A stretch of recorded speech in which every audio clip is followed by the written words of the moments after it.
Olá, sejam vocês muito bem-vindos à nossa aula de Geografia, aqui com o professor David Vieira, que sou eu. Hoje a nossa aula será sobre um tema muito interessante. Vamos falar sobre os direitos humanos e as suas repercussões no espaço. Em primeiro lugar, devemos explicar o que são os direitos humanos. São uma categoria dos direitos básicos, que são estendidos a toda e qualquer pessoa, ser humano, independentemente de classe social, de raça, de cor, de credo, de sexo, sexualidade. Ele deve ser estendido a todos os seres humanos. Vamos observar aqui comigo na tela nosso primeiro slide. Nós temos aí o primeiro artigo. É um artigo muito interessante porque ele sintetiza bem os direitos humanos. Todas as pessoas nascem livres e iguais em dignidade e em direitos. Aí você se pergunta, mas quem são essas pessoas dos direitos humanos? Os direitos humanos não são um grupo de pessoas ou uma organização. Eles foram criados pelos países que compõem a ONU. Vou explicar isso mais lá na frente. Então, existem organizações internacionais que atuam em sua defesa, assim também como ONGs, organizações não governamentais. Entretanto, para que nós possamos ter uma compreensão melhor de onde surgiram os direitos humanos, vamos voltar um pouquinho no tempo para compreender como isso aconteceu. Vamos voltar lá para 1789, com a Revolução Francesa, um momento de transição do antigo regime, onde as sociedades de corte concentravam o poder na nobreza, na monarquia, para a passagem do novo regime, que é o regime do capitalismo. Nesse momento, se cria o direito do homem e do cidadão, fundamentado nas ideias iluministas de igualdade, fraternidade e liberdade. Não é verdade? Só que, como o nome já diz, direito do homem e do cidadão excluiu as mulheres. E ainda assim, existia a escravidão no mundo, que é uma das piores violações dos direitos humanos que existe. Então, somente a partir da Segunda Guerra Mundial, com a tragédia que isso significou, os direitos humanos eles foram fundados. O que ocorreu a partir da Segunda Guerra Mundial? Nós tivemos o episódio da Solução Final, onde o nazismo cometeu uma série de atrocidades, o genocídio contra o povo judeu, milhões de mortos pela guerra. A partir desse momento, com o fim da guerra, a ONU foi criada. E a ONU fundou em 1948, ela publicou, a partir dos 50 países que a compunham nesse momento, a Carta Universal dos Direitos Humanos. Vamos aqui para o nosso próximo slide, por favor, produção. Nós temos aqui mais alguns artigos que vão nos trazer uma compreensão melhor dos direitos humanos. O artigo 3 diz o seguinte: toda pessoa tem direito à vida, à liberdade e à segurança pessoal. O artigo 5, ninguém será submetido à tortura, nem a tratamento ou castigo cruel, desumano ou degradante. A partir desse momento em que a ONU funda os direitos humanos, a partir dos primeiros 50 países, hoje já são 193 países signatários. Isso quer dizer que todos esses países eles têm a obrigação de cumprir os direitos humanos em seus territórios. Mas caso eles não cumpram, a ONU tem como obrigar esses países a cumprirem os direitos humanos?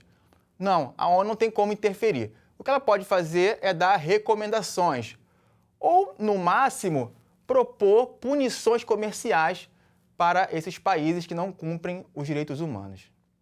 Muito bem, mas e aqui no Brasil? Como está a questão dos direitos humanos? Afinal de contas, será que o Brasil ele é um dos países signatários da ONU também? Ele tem a obrigação de cumprir os direitos humanos em seu território. Será que ele está fazendo bem esse papel? Vamos aqui observar nosso primeiro slide. Nós temos aqui uma carteira de trabalho. Uma carteira de trabalho que foi criada a partir da Constituição Federal de 1934. Aqui comigo. Antes disso, o Brasil ainda era um país escravocrata. Foi um dos últimos países a terminar com a escravidão. Quando terminou, em 1888, isso representou um grande avanço dos direitos humanos. Porém, essa Constituição, como nós podemos observar no slide, ela trouxe para o país um grande avanço, porque garantiu direitos à classe trabalhadora e também estabeleceu o sufrágio feminino. Olha aqui para mim. O que é o sufrágio feminino? É justamente você incluir as mulheres nos direitos, como, por exemplo, o direito ao voto, que até então as mulheres não tinham ainda. Apesar desses avanços, o Brasil teve um momento de retrocesso, que foi justamente logo após que os direitos humanos eles foram publicados no mundo pela ONU. Estou falando do período da ditadura militar, de 1964, e só terminou em 1985. Observemos aqui. Por que foi um momento de retrocesso? O que estamos vendo nessa imagem? A tortura. A ditadura perseguiu, a ditadura exilou pessoas, prendeu de forma arbitrária, torturou e matou. Então, isso significa que a ditadura violou uma série dos direitos fundamentais que compõem os direitos humanos. Entretanto, com o fim da ditadura, nós tivemos um momento, novamente, que representou um avanço dos direitos humanos no país, que foi a Constituição Federal de 1988. Nós vemos aí Ulisses Guimarães, já falecido, levantando a Carta da Constituição, que é onde estão as ideias que servem de base para todas as nossas leis. E ela estava, quando foi feita, totalmente alinhada com a Declaração Universal dos Direitos Humanos. Aí você vai me perguntar, então, professor, ficou legal, né? Depois disso, a Constituição de 1988 resolveu os problemas e os direitos humanos são cumpridos e respeitados no Brasil, correto? Não, infelizmente não. Ainda temos um longo caminho a percorrer para que possamos garantir com plenitude os direitos humanos aqui no território brasileiro. Vamos observar no nosso próximo slide algumas questões que ainda precisam ser resolvidas, e são muitas. Nós temos aí altas taxas de homicídios, em especial de jovens moradores de periferias e negros. Nós temos um falho sistema prisional, que se encontra em crise. Ameaça aos defensores dos direitos humanos. A miséria e a alta desigualdade social também são violações dos direitos humanos. A violência contra a mulher e o trabalho em situações análogas à escravidão. Correto? Então, já vimos aí muitos aspectos ainda que precisam ser resolvidos. Não é verdade? Como esse aí, eu separei alguns para vocês que eu considero um dos mais graves, que é o sistema prisional. Não é porque a pessoa está presa que ela deva ser tratada como se não fosse um ser humano. Até porque, partindo do princípio que a prisão deve restabelecer essa pessoa, deve ressocializar essa pessoa para a sociedade, esse papel não está sendo cumprido, porque em uma cela que cabe poucas pessoas, as pessoas são tratadas como se fossem animais. Acho que nenhum animal merecia esse tratamento. Então, isso é considerado, para os direitos humanos, como um crime de tortura. Né? Essas pessoas estão sendo torturadas e elas retornarão de forma pior para a sociedade. Temos, no nosso próximo slide aqui, o direito à moradia. O Brasil não está cumprindo, no que se refere à Constituição, esse direito à moradia. Olha o que a charge nos revela. 2 moradores de rua. Um está olhando para o outro. Todo brasileiro tem direito à moradia. E o outro responde, estou ligado. Ou seja, os dois estão na rua e estão sem moradia, lendo a Constituição que garante esse direito para eles. Ironicamente, esse direito não está sendo cumprido, porque o Estado está falhando no seu papel de garantir esse direito para as pessoas. Nós observamos que a moradia é uma questão delicada no Brasil. Muitas pessoas vivem em condições precárias. Nós temos, por exemplo, muitas favelas em que existem moradias sem a menor condição de infraestrutura, de saneamento, condições dignas para que as pessoas possam viver. Sem falar no número altíssimo de pessoas que vivem nas ruas. Isso devido à falta de albergues, de camas que o Estado poderia providenciar, deveria providenciar, para que essas pessoas não ficassem nas ruas. Avançando aqui, mais uma questão muito séria. É o cyberbullying, também conhecido como cancelamento virtual. Aqui comigo, volta para mim aqui, porque agora eu preciso falar muito claramente sobre o cyberbullying. Algumas pessoas acham que porque estão escondidas atrás da tela do computador, podem ofender os outros, podem criticar, podem humilhar, podem criar informações falsas que vão se expandir na internet com uma velocidade, uma abrangência tão grande que acaba destruindo a vida de outras pessoas. E as consequências para essas outras pessoas são as piores possíveis. Elas perdem o direito à sua liberdade, elas perdem o seu emprego, elas podem entrar numa crise de depressão. Ou seja, as consequências são as piores possíveis. E muita gente faz isso devido a esse distanciamento que a internet cria.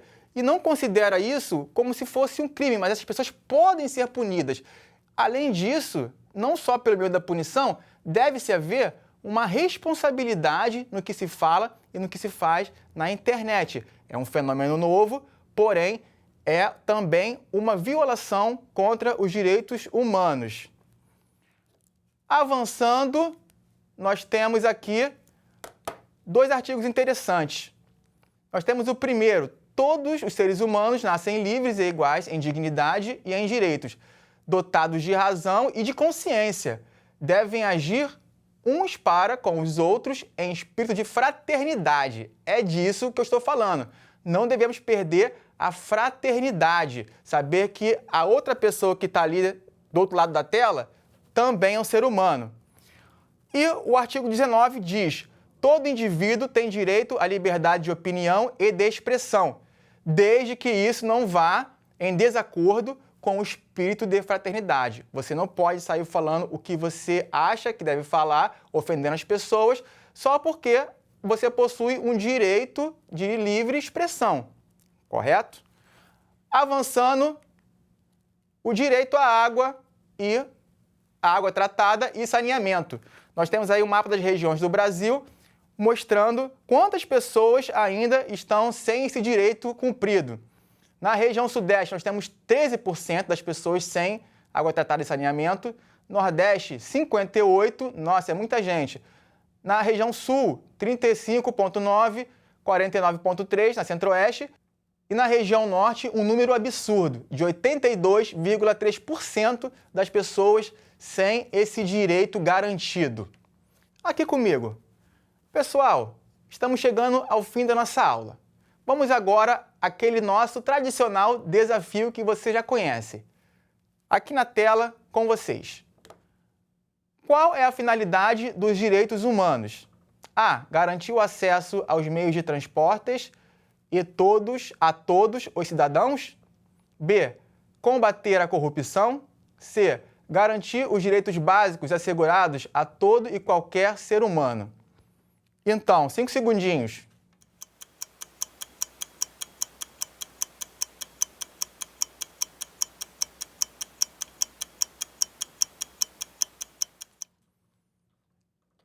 A resposta correta, a C. Garantir os direitos básicos assegurados a todo e qualquer ser humano. Tenho certeza que você acertou em casa. Essa foi fácil, né? Infelizmente, chegamos ao fim da nossa aula. Tenho certeza que essa aula esclareceu muitas coisas para vocês e vai contribuir muito para o seu desenvolvimento enquanto ser humano e para o seu aprendizado também. Espero vocês nas próximas aulas. Um beijo no coração!